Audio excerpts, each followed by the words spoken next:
All right, everybody. You guys weren't expecting me to come on tonight.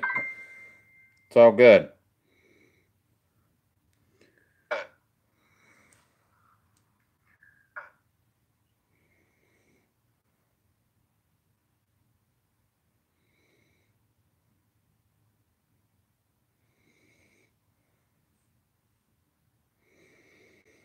All right. That being said, let's get this show on the road. We'll probably give it a couple minutes, let some people get on.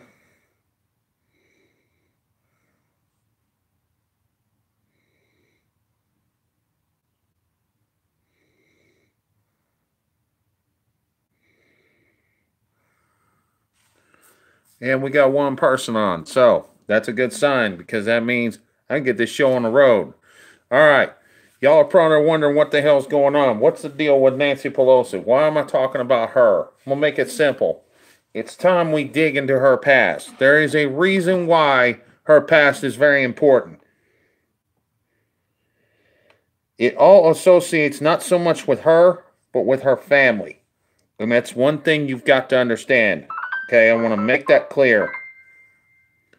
Her family has a very shady past. Very shady past. And that's what you need to learn about. Okay? That being said, we're about to take a trip down memory lane. The first thing you want to know about her is who's her father? Who is her father? Well, we'll give it just a second here. He was a notorious man, and a man that people need to start understanding. He is a big influence in her life, and that's what people need to start knowing, understanding, interpreting, and most of all, get a glimpse as to what she is truly all about. Why she is so inept to hold that gavel, the nice little gavel that she holds true to her heart to this day, ladies and gentlemen. Hold true to her heart to this day. And that's what you need to understand. Okay?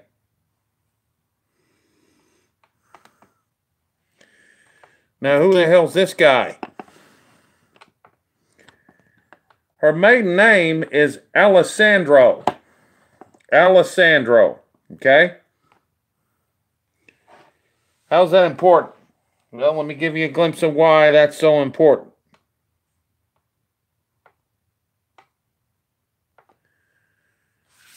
He was representative in Maryland's 3rd Congressional District from 1939 to 1947. Okay?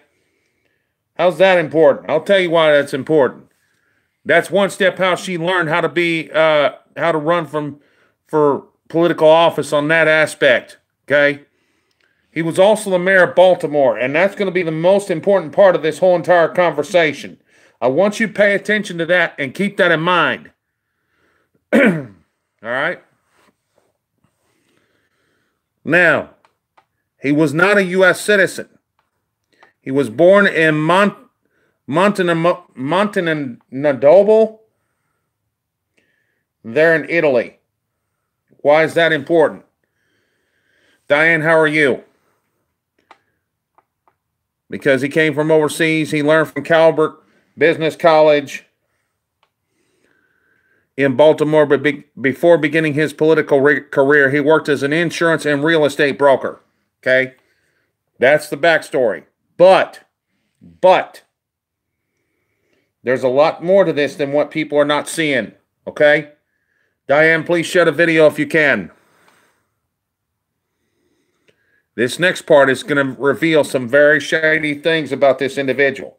And this is very important because you have to pay attention to why she has learned so much of the crooked, so much of the evil. And that's what you truly need to understand.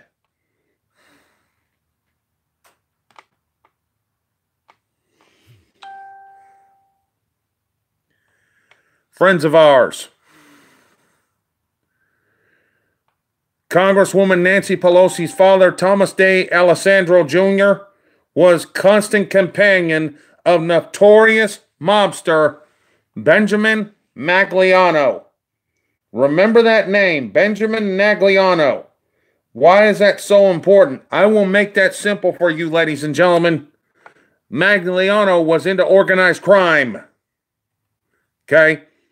Or the real name is Benjamin Benny Trotta Magliano. And members of the underworld in where? Of all places, Baltimore, Maryland, where he was a mayor. He was a congressman for 5 terms between 38 and 47. And he was a mayor of Baltimore for 3 terms. And he was widely acknowledged as a representative for New York's Frankie Carbo, who made his bones with Murder, Inc., and later became a made guy in the Lucchese family. The allegations include in Del Alessandrio's recently released FBI files, which friends of ours has obtained pursuit through the Freedom of Information Act. I'm going to keep reading here. In 1947, the FBI investigated Magliano for securing a draft exemption from the Selective Service for himself and prize fighters he controlled by falsely representing they had essentially employment at the American Ship Cleaning Company, which was operated by John Cattiano, another figure in the underworld of the mafia. In fact, Magliano and his boxers had no such employment, and they were convicted with Cattiano in a federal court for their unpatriotic draft dodging scams. Okay?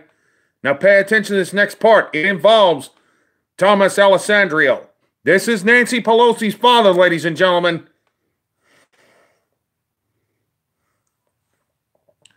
Peter Galliano, one of the convicted boxers, told the FBI in January, hey Mo, what's going on? Told the FBI in January 1947.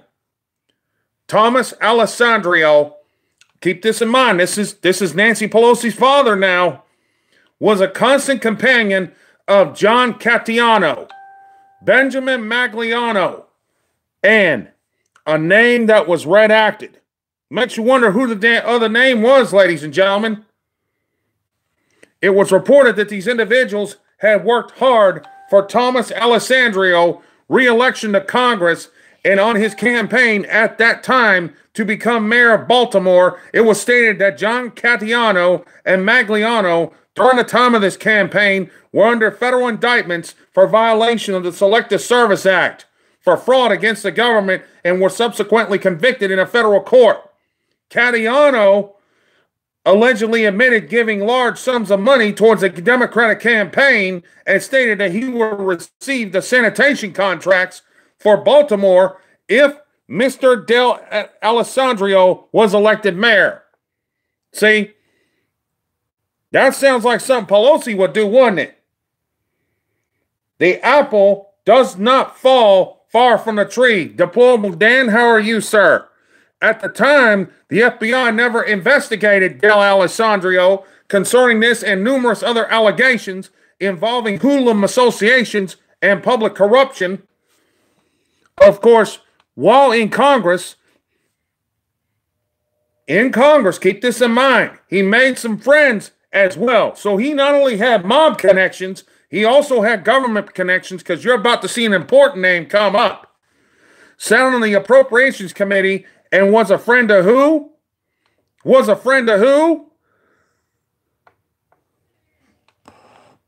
Was a friend of who?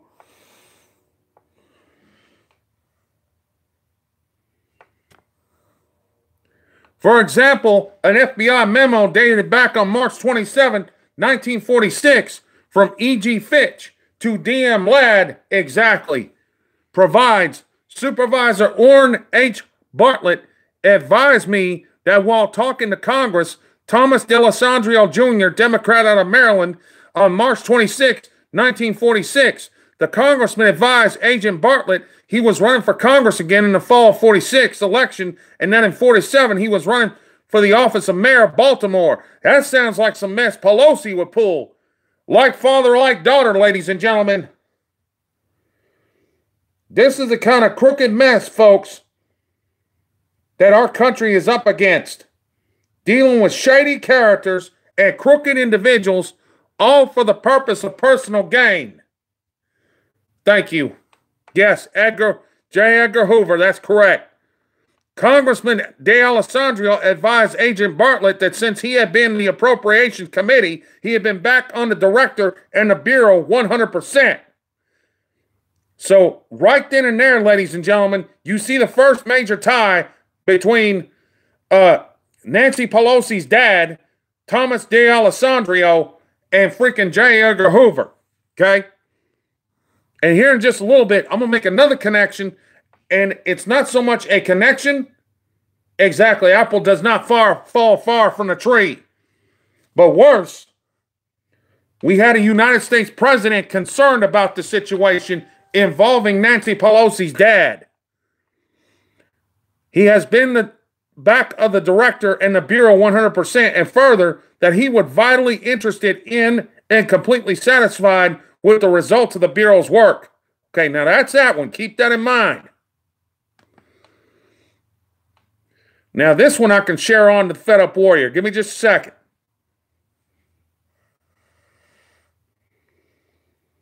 Keep this in mind, folks. He was into organized crime. He was in with a deep friendship to J. Edgar Hoover. This is the kind of shenanigans Pelosi's dad is into. Now, this article is on the Fed Up Warrior. Revealed, JFK worried Pelosi's dad was associated with organized crime. I'm going to read a little bit of this, maybe about 2 or 3 paragraphs, and then you'll figure out the rest.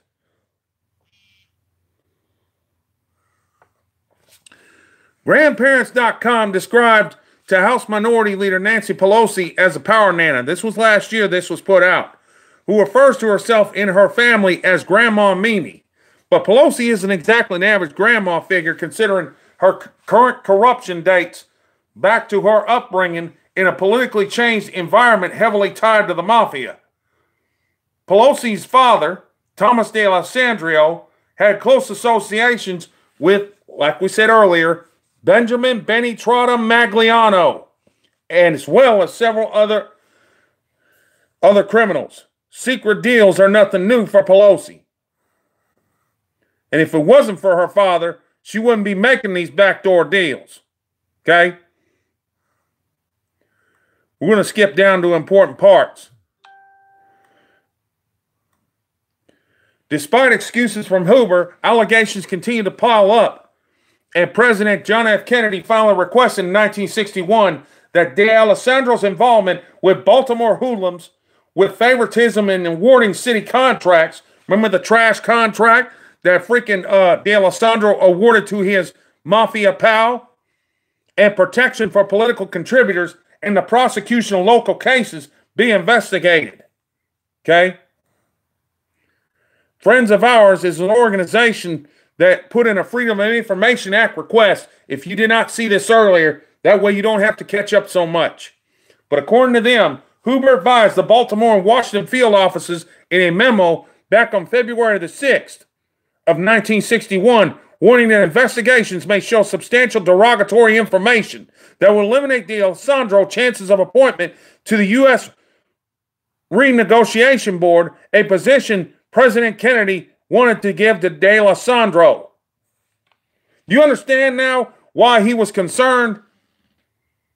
He did not want freaking mob ties.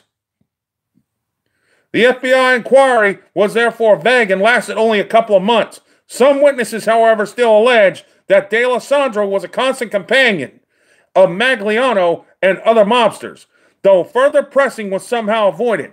Others accused D'Alessandro of protecting criminals and receiving kickbacks, which is the norm then and now. Look at what's going on with freaking Pelosi and the crap that she's doing. Okay? I got this article shared on the Fed Up Warrior.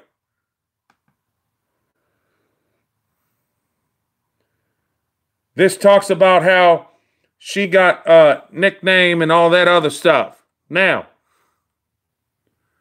there was some information in this one, okay? If I can share it, it's a lengthy-ass article. but it drops some information. I'll see if I can try to share this after the video. But here we go, right here. This is the most important one right here. This has the goods. This article has the goods, okay? Nancy Pelosi's D'Alessandro family history has it all. Politics, Baltimore Mafia, child gang rape, supposed child abuse, pedophilia protection.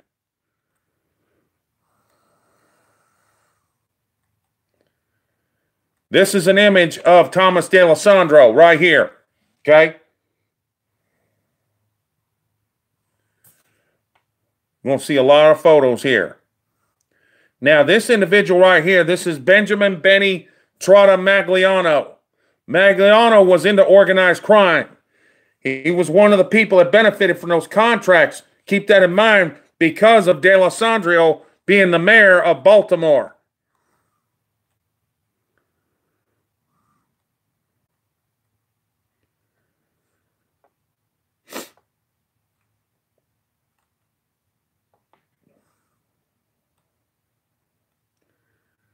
See, here's something else to know. The FBI never investigated Thomas D. concerning this or numerous other allegations involving hoodlum associations and public corruption. But conveniently, while in Congress, Thomas D. sat on the Appropriations Committee and was a friend of J.Edgar Hoover. Regardless, the allegations against Thomas D. continue to pile up, just like his daughter. Just like his daughter. Finally, in 1961, President Kennedy requested the G-Men to address allegations of D'Alessandro's involvement with Baltimore hoodlums, with favoritism in rewarding city contracts, protection for political contributors, and prosecution of local cases.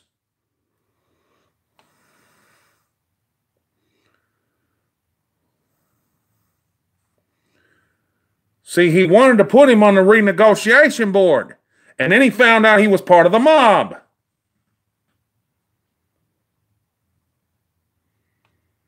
Oh, of course. Of course. His and her past are both going to haunt this whole family. I'm telling you now. Screw being shamed. They will regret the mistakes that they made. A February 6, 1961 memo from Hoover to the Baltimore and Washington field offices. They wanted to request that we proceed with a special inquiry investigation. That substantial derogatory information were developed. We should report this and discontinue any further information because substantiation of any of those allegations would eliminate D'Alessandro. He was worried about his pal. So he was using one investigation to cover up for another and making sure that they didn't collide with each other because any sort of collision, or as we like to put it now, collusion, will result in D'Alessandro being out in the cold. Allegations against Thomas D. for one thing or another continue without consequence until the summer of '53, when a child gang rape trial against the mayor's 20-year-old son, Franklin Roosevelt D'Alessandro, here in FRD and since deceased. That's Pelosi's brother, ladies and gentlemen. Exactly. Ferd, we'll call him Ferd, was one of 14 youths charged with having committed rape or perverted practices on 2 girls, 11 and 13. Ferd was the only one of the 12 tried at the time who was successful in obtaining an acquittal. Gee, I wonder why. Was it because of his dad? Was it because of his dad's friend J.Edgar Hoover? Following this acquittal, a Baltimore grand jury indicted Ferd on charges of having committed perjury during the trial. Ferd was tried on perjury charge and was found not guilty. Any and all allegations against Thomas D. were conveniently ignored or explained away. And on March 28, 1961, he was sworn in as a member of the U.S. Renegotiation Board by President Kennedy with 21-year-old Nancy at his side.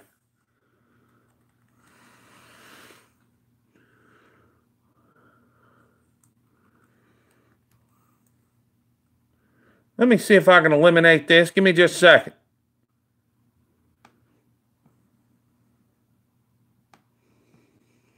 There we go.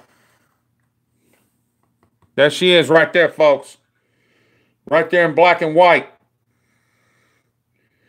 Thinks she's all sweet and innocent. Yeah, right.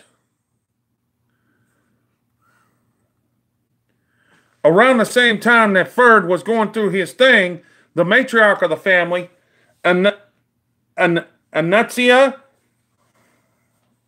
de Alessandro, got in trouble when she admitted on the witness stand to receiving $11,000 from a contractor named Dominic Paracci, who was convicted of conspiracy to defraud the city. Oddly enough, Paracci's daughter married the oldest son. Yeah, Paracci's daughter married the oldest son of Thomas D. and Anazia, Thomas de Alessandro III, who also went on to become mayor of Baltimore.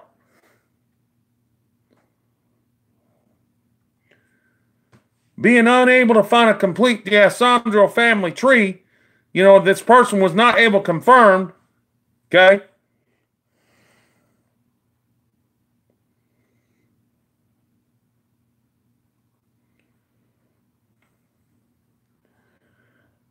A.D., who once worked for the Archdiocesan Director of Child and Youth Protection in Baltimore, enter in Kathy Sesnick and the aftermath, understanding that it takes years for victims to tell authorities about sexual abuse.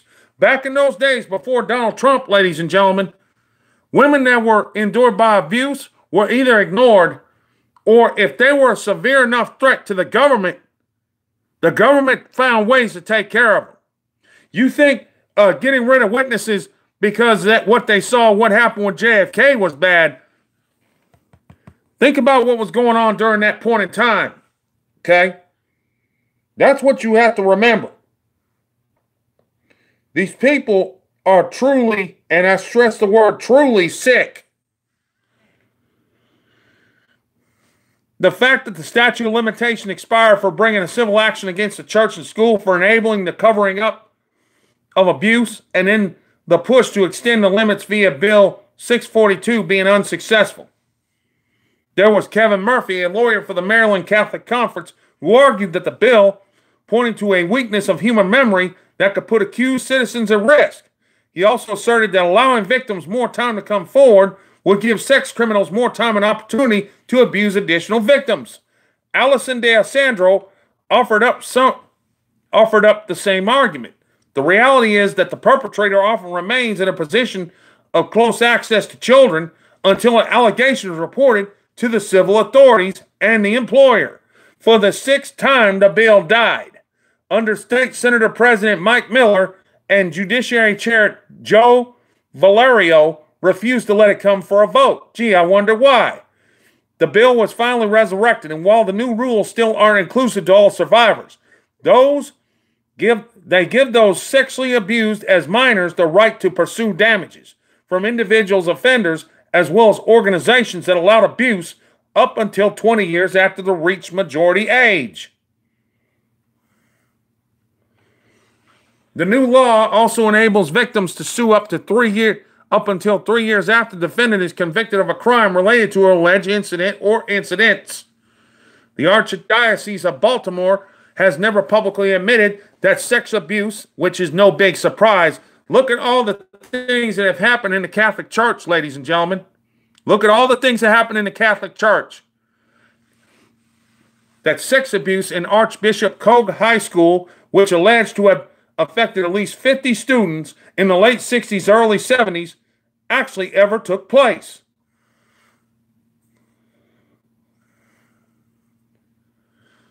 This gentleman found a document, but no year from Survivors Network of those abused by priests, titled Child Sex Victims Want Catholic Women ousted from the government panel.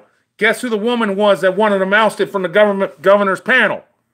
Allison de Alessandro. Do you understand now how crooked this family is? Do you understand? So we have Thomas de Alessandro, who had ties to the mafia, who had ties to freaking J. Edgar Hoover, who had ties to all sorts of government agencies and corrupt politicians and even the mafia, okay? Pulling the shenanigans he was pulling, somehow finagles his way onto that committee that was trying to get spearheaded by JFK himself. He had doubts, but they made damn sure it didn't get spearheaded and put to rest. They didn't want those skeletons coming out of the closet. Then we have Allison D'Alessandro, okay, making sure people don't come forward and make sure they're ousted from the governor's panel, ladies and gentlemen. The report states that AD fought to prevent clergy from being mandated to report abuse in Maryland. See? She was assisting the Catholic Church, making sure no allegations were brought forward. None. And she wonders why there's a giant tsunami now of freaking lawsuits involving the Catholic Church. And the Catholic Church now is concerned that they freaking are about to lose their asses in money and all sorts of anonymity. Because I'll tell you why. It's people like her, Allison D'Alessandro, who is directly related to freaking Nancy Pelosi, and made this shit, made it to where people who made allegations of that nature were put under the rug. Additionally, Snap accused her of helping to thwart attempts to reform Maryland's predatory-friendly statute of limitations for child sex abuse and improving reporting requirements for suspected abuse of minors. The report continues that she repeatedly protected known pedophiles. She protected known pedophiles. She misled survivors. She accused survivors of fabricating stories and protected church secrets rather than protecting the children. This is another example, ladies and gentlemen, why the Catholic Church now is all of a sudden in deep shit. They're in deep shit because Donald Trump's finding all this shit out. And stuff like this that comes out that makes people realize that in due time, if these people don't get their act together, game over. Now, it says here, AD no longer works for the diocese. Her next position, and likely her current position, is with, oh, Jesus, really? Really? Look at this. Check this out. Her next position, likely her current one, is with the Baltimore Child Abuse Center, where she is a senior consultant, senior policy and program specialist. Are you for real?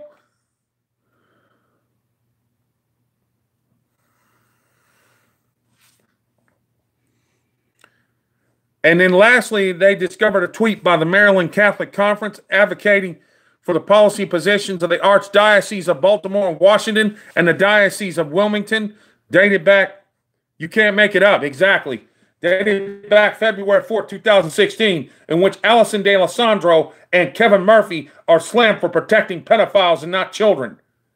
You know, he brings up how Nancy Pelosi is equal as dangerous, considering all the shit she's done. You know, what do you think she was going to do with her and Adam Schiff and all them guys that were going to leave the country and they were stopped by Donald Trump? You got to handle the shutdown. You got to handle the shutdown.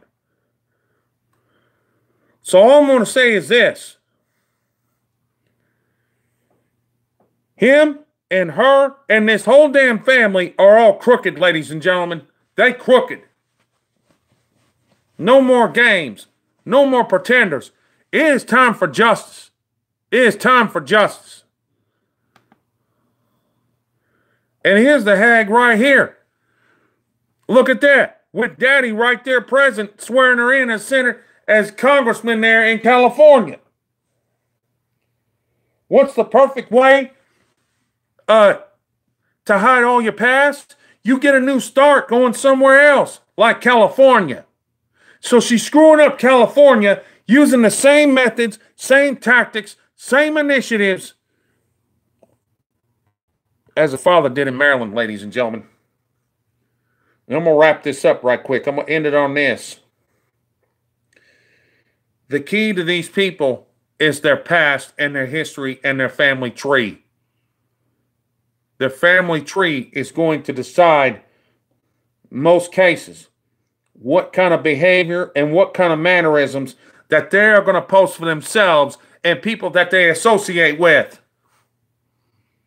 See, the deep state knows she's trying to stop Donald Trump at all costs. What she don't realize is she lets this government shutdown happen. It's a trap for her. It's a trap for her and her friends. And her lineage is not going to like her too much if her sorry ass ends up in Gitmo. Now you have a full understanding. Yep. Now you have a full understanding why Nancy Pelosi is the way she is, ladies and gentlemen.